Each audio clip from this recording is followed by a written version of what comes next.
दे रहा होगा 305 रुपया एमआरपी लिखी हुई है और ये आजमगढ़ की मंडी से मुझे मिला है मात्र 8 रुपए का।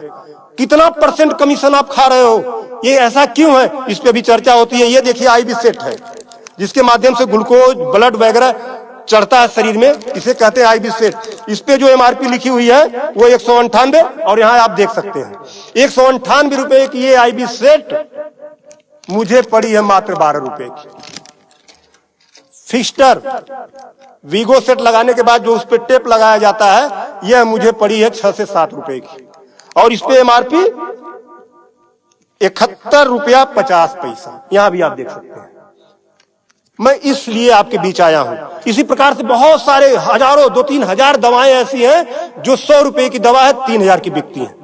बाइकिल धागा जब आपका ऑपरेशन होता है जिससे आपका सिला जाता है वह 150 रुपए का आता है, उसकी एमआरपी 1045 रुपया आप यहां देख सकते हैं। उसी प्रकार से लंग एक्सरसाइजर 150 रुपए का आता है जिसका प्रिंट रेट है 690 रुपया। बुखार में जो पैरासीटामॉल की जो बोतल आती छोटी सी वो 50 रुपए की आती है और उसकी एमआरपी यहां आप देखें एमआरपी 522 रुपया है। कमर की बेल्ट जो 100 रुपए की आती है उसे 500, 600, 700 रुपया प्रिंट। और तो और जब किसी की हड्डी टूटती है तो जो राड पड़ता है, राड अधिकतम रेट राड का 500 से लेके 1500 रुपया तक, अलग अलग वैरायटी है 500 से 15 तक, लेकिन आपको 5000 से 20,000 रुपया 25,000 रुपया चार्ज किया जाता है।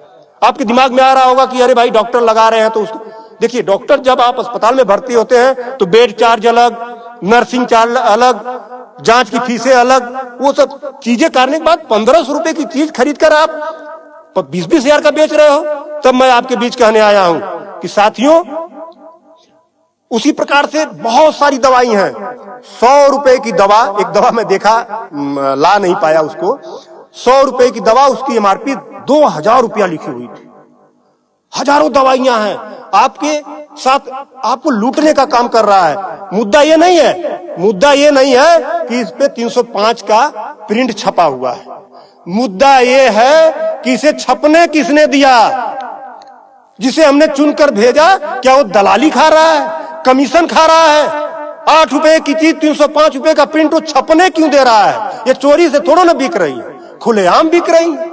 तो ये जिम्मेदारी सरकार की है। इसीलिए मैं कह रहा हूं कि आइए, और ये मुद्दा किसी सपा भाजपा कांग्रेस किसी नेता का थोड़ा ना है, ये भारत के 140 करोड़ जनता से जुड़ा हुआ मुद्दा है। आपको आगे आना होगा और आगे आने के लिए आपको इस वीडियो को अधिक से अधिक शेयर करवाना होगा, अधिक से अधिक लोगों को बताना होगा। इसलिए नहीं कि मेरा ये प्रचार हो जाएगा, ऐसा कुछ नहीं है। इस मुहिम को जब ये वीडियो शेयर होंगे, सोशल मीडिया एक ऐसा प्लेटफॉर्म है जिससे सरकारें हिल जाती हैं।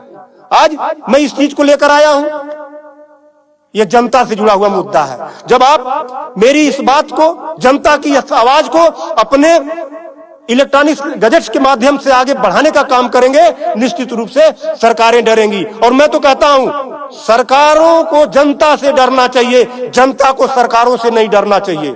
तब मैं आपके बीच कहने आया हूं कि आइए मेरी इस मुहिम को आगे बढ़ाएं। कि बात 305 रुपए की नहीं है, बात उस गरीब की है, उस रिक्शा चालक की है जो दिन भर में 450 से लेकर 500 तक की मजदूरी पाता है। अगर उसकी तबीयत खराब हुई, वो बेहोश हो गया, उसके घर वाले किसी उसको अस्पताल लेकर जाते हैं तो 305 रुपया वो अस्पताल केवल वीगो का चार्ज कर लेगा, फिक्स्टर का 71 रुपया चार्ज कर लेगा और आईबी सेट का चार्ज कर लेगा। ये सब मिला के 600-700 रुपया हो गया। यानी उसकी 1.5 दिन की दिहाड़ी में अभी तो ग्लूकोज लगा ही नहीं, दवा कोई उसने खाया ही नहीं, बेड का चार्ज हमने बताया नहीं, अस्पताल का चार्ज हमने बताया नहीं। 1.5 दिन की दिहाड़ी उसकी केवल इस 3 आइटम से चली गई। आगे की दवा कहां से आएगी? तब उसका बाप खेत बेचेगा, उसकी बीबी गहना बेचेगी। इस तरह का लूट खसोट। और मैं तो कहता हूं शर्म करो ऐसा करने वाले लोगों। 8 रुपए की चीज 305 की बेचते हो। आज आपके अस्पताल में अगर जो दाई है उसका वेतन 7,000 है, यानी प्रत्येक दिन 210 रुपया। अगर उसकी तबीयत खराब हुई, वो आप ही के अस्पताल में भर्ती होती है तो उसकी 3 दिन की दिहाड़ी केवल इन 3 चीजों की लग जाती है। कुछ तो शर्म करो, कुछ तो सोचो। स्वास्थ्य, शिक्षा, सेवा का क्षेत्र है, लेकिन आपने इसे लूट का अड्डा बना दिया है। सरकारों के मिली भगत से ऐसा हो रहा है। तो मेरा निवेदन है आप लोगों से कि इस वीडियो को अधिक से अधिक शेयर करें ताकि